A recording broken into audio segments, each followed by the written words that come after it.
It's been an emotional season. We faced some pretty big decisions.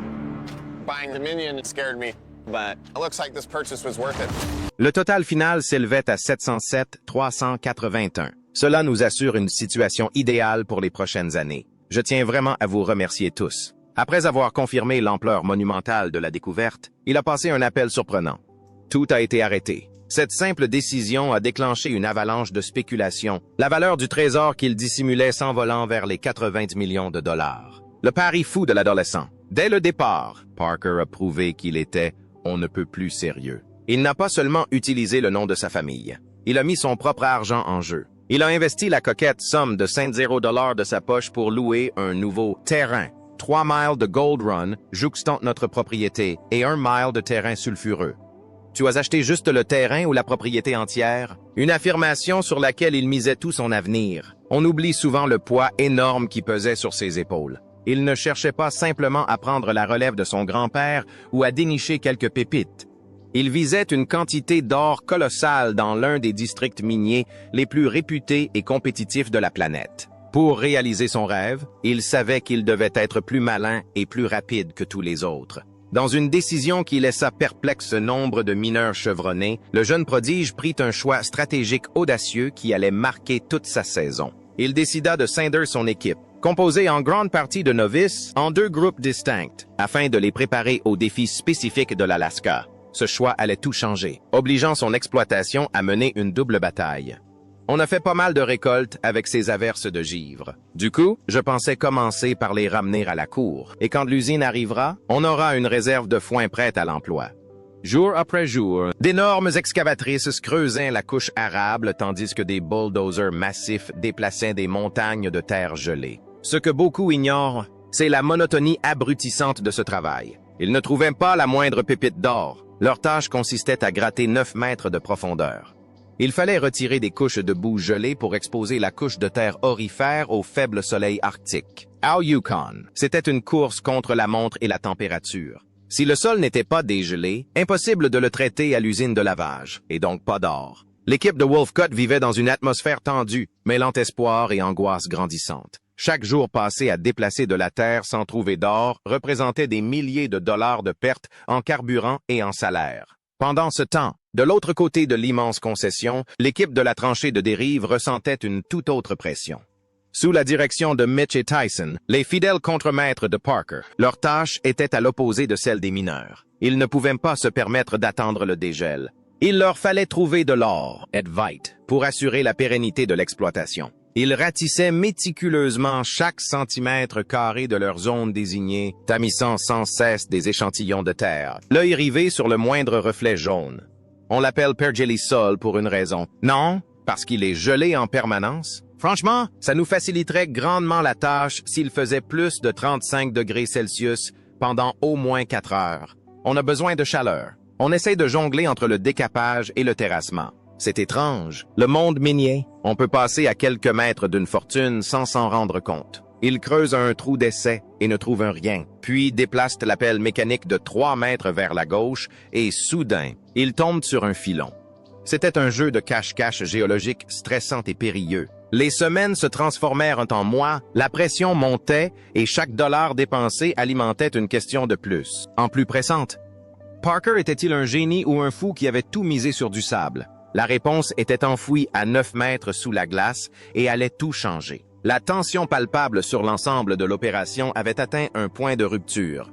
Parker était un tourbillon d'activité, faisant sans cesse la navette entre les 2 sites au volant de son camion, supervisant l'avancement des travaux de ses équipes réparties. Il gérait les coûts astronomiques du carburant, du matériel, de l'entretien et des salaires. La pression était immense pour un adolescent à la tête d'une entreprise de plusieurs millions de dollars. Cette nouvelle usine a une largeur de coupe bien supérieure. C'est ce qui devrait augmenter notre production et nous permettre de boucler le budget de Dominion et de gérer ce gouffre financier. C'est un pari risqué de miser sur une technologie inédite en fin de saison, mais on va tenter le coup.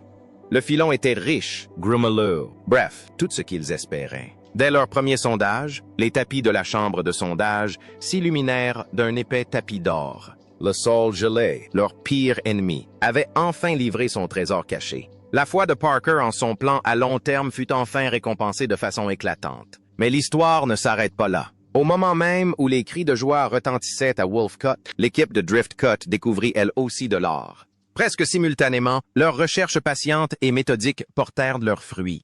La nouvelle de son incroyable double succès se répandit comme une traînée de poudre dans le milieu minier. Tous comprirent alors que Parker Schnabel n'était plus un simple gamin profitant de son nom de famille. C'était une véritable force de la nature dans le monde de l'extraction de l'or. Un prodige qui venait de faire taire tous les sceptiques. Mais transformer une découverte en argent réel exige des machines. Et le matériel de Parker allait bientôt devenir son pire ennemi. Le danger imminent. L'or affluent désormais de deux sources distinctes, l'exploitation de Parker entra dans une phase de production frénétique et à haut risque. Devenu un prospecteur expérimenté, il concentre son attention sur l'immense gisement qui, selon lui, pourrait rendre son équipe immensément riche. Pourtant, dans le monde impitoyable de l'extraction de l'or, à peine un obstacle surmonté, un autre, plus redoutable encore, surgit. La vérité choquante était que leur propre machine était sur le point de les trahir. La vieille station de lavage de Parker, peu fiable, était à bout de souffle.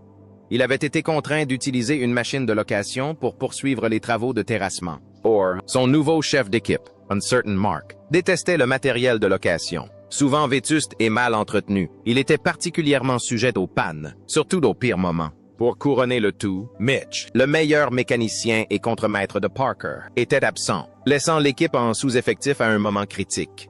Leur plan reposait sur la construction et la mise en service rapide de leur propre station de lavage sur mesure, une énorme machine rouge qu'ils ont baptisée Big Red. Le processus était une tâche colossale. L'équipe a dû déplacer minutieusement la machine géante jusqu'à son emplacement et l'assembler pièce par pièce. Dans une séquence à couper le souffle, ils ont utilisé des chaînes et des excavatrices pour manœuvrer avec précaution un gigantesque tube métallique, le convoyeur à résidus, jusqu'à son emplacement précis. Une simple erreur aurait pu détruire cette machine valant des millions de dollars avant même qu'elle n'ait lavé un seul mètre cube de terre. Après des jours de labeur éreintant, l'engine était enfin prêt. C'est alors que Parker prit une décision qui révéla l'ampleur des enjeux. J'ai vraiment l'impression qu'on devrait arrêter la production et se concentrer uniquement sur le dégel et le décapage. Mais vu la superficie, si on arrête la production, je ne sais pas si on pourra tout traiter d'ici la fin de l'année, mais on va se battre jusqu'au bout. Il ordonna la fermeture complète de la zone où l'or avait été découvert. Il verrouilla les portes, s'isolant ainsi du monde extérieur. Cette mesure autoritaire visait à protéger sa découverte et à permettre à son équipe de se concentrer pleinement sur l'extraction de l'or, sans être dérangé ni inquiété. 2 ans après cette mise en place initiale, le site était devenu un véritable complexe industriel. Ils avaient défriché près d'1,5 kilomètre de terrain et étaient prêts à mettre leurs machines en marche. L'objectif était d'extraire une once d'or par heure de fonctionnement. Leur première pesée, à 13,8 onces, était légèrement inférieure à leur objectif. Mais ce petit tas de métal valait tout de même plus de 23,0 $. Pour moi, la principale motivation est de trouver le prochain site pour une exploitation à grande échelle. Il s'agit de démontrer qu'il y a encore Dix, Vinct, 30,0 onces à extraire. C'était un début fantastique et le signe des immenses richesses qui ne demandent qu'à être découvertes. Mais à mesure que la quantité d'or augmentait, les pannes mécaniques se multipliaient, poussant l'équipe à bout. Le succès de cette première pesée n'était qu'un avant-goût. L'équipe ayant trouvé son rythme, l'or commença à s'accumuler à une vitesse stupéfiante. On parle souvent de trouver de l'or, mais ce que faisait l'équipe de Parker était d'un tout autre niveau. Lors d'une opération de nettoyage, ils avaient 3 battés tellement remplis d'or qu'ils pouvaient à peine les soulever. Après une journée incroyablement productive, ils pesèrent de la quantité impressionnante de 253,8 onces. C'est un immense accomplissement, vous savez, et il a fallu la contribution de tout le monde ici.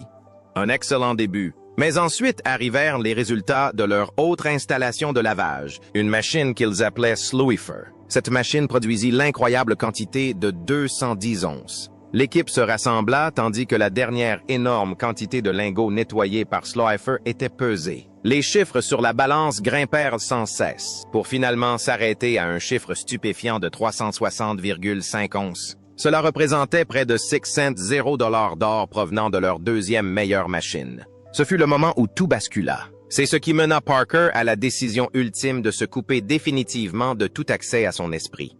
Les 14 millions de dollars empochés cette saison-là étaient de notoriété publique. un record absolu. Mais ce que les caméras n'ont pas vu et que le monde ignorait, c'est que cette incroyable série de gains n'était que le début.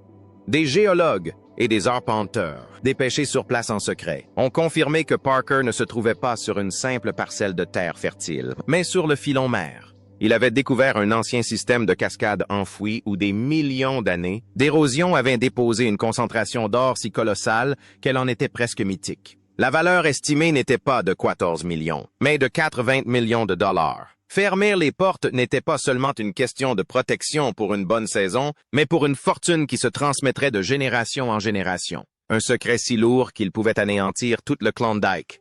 La découverte de 80 millions de dollars n'a fait qu'alimenter ces rumeurs. L'une des plus persistantes est ce que les fans appellent l'or des producteurs. Le suspense lié à l'atteinte des objectifs de fin de saison est un véritable filon télévisuel. Selon cette théorie, si une équipe est légèrement en deçà de son objectif pour le final, les producteurs pourraient discrètement lui donner un coup de pouce. L'idée serait qu'une petite somme d'or soit ajoutée à la pesée finale pour offrir une fin plus satisfaisante aux téléspectateurs. C'est une accusation scandaleuse, mais elle amène certains fans à se demander si chaque paillette pesée provient réellement du sol de cette saison. Une autre théorie s'intéresse aux transactions foncières complexes. Sérieusement, Parker loue une grande partie de ses meilleurs terrains à la légende minière Tony Beats, lui versant un pourcentage de l'or qu'il trouve à titre de redevance. L'émission présente cela comme un simple accord commercial, mais les fans pensent que c'est bien plus complexe. Ils se demandent s'il existe des bonus et des pénalités cachées. Parker bénéficie-t-il d'une réduction sur ses royalties s'il exploite un certain volume de ressources? Ou bien le tarif s'envole-t-il, comme il l'a parfois laissé entendre, rendant tout profit quasi impossible? Certains croient même que leur rivalité à l'écran n'est qu'une mise en scène. Une performance qui profite à leurs deux marques, tandis qu'ils tirent discrètement profit de leur arrangement. Parker a bloqué l'accès à des millions d'or. Cherchait-il à se débarrasser de ses rivaux ou cachait-il un secret encore plus important? Abonnez-vous et dites-nous ce que vous en pensez dans les commentaires ci-dessous.